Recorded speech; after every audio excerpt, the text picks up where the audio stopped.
we've all been in conversations with multiple buyers at a customer or a prospect, and there are a lot of competing views on what's important, right? You might have the IT people who are more worried about the integrity of the software or the approach, right? Then you have the sales, the revenue person who's really like, how does this grow my business? That's what I care about. Others are like, hey, how is this in keeping with the brand, and how do we manage that, right? Because you're going to embed this process and it's going to be kind of ours. So how does that protect the brand?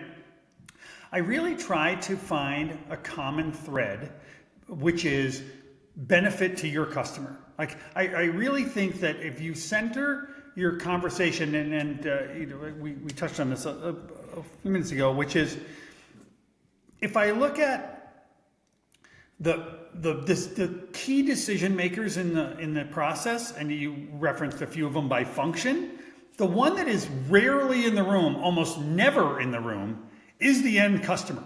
So my job, and theirs too, is to make sure that I reflect what the end customer either would be looking for or would benefit from or would grow with the services or products that I'm offering. And so I think that's one way to ground a conversation, especially when there's many competing outcomes that people are looking for, to keep circling it back to, for your customer, here's what's going to happen. And by the way, an engaged and loyal customer is, first of all, the most valuable thing any company is looking for. And two, it's the thing that drives their business forever and ever and ever. And so, if you're adding to engaged and loyal customers and circling resources around that, you will have a productive conversation. If they can't link what you're doing with an outcome to their customers, it's uphill the entire way. You're swimming upstream, and honestly, you may win a few of those for the deal signed, but then comes the real work of trying to implement it, and then it gets really tough.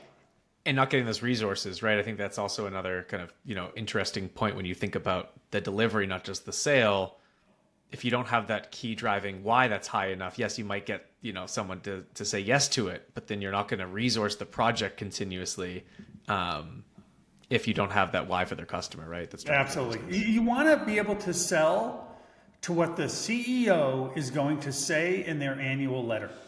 We got more customers. Our customers use us more. We have more customers in South America than we ever had before. Like, those are the things that if you could sell to that objective. I worked for Ken Chenault a long time ago at Amex, and he used to do this exercise that basically said, imagine what the headline is about American Express 1 year from now, and what do you want it to be, and then what are you doing today to get to that headline? I'm like, well, that's a pretty cool North Star. Right? Yeah, what's the PR release that they can, that you're reinforcing for your customers? And again, going back to outcomes instead of features, and some of the pain is like, that's inspirational. That's what you're going to get multiple stakeholders behind and motivate people, even at status quo legacy companies, to get fired up about, right?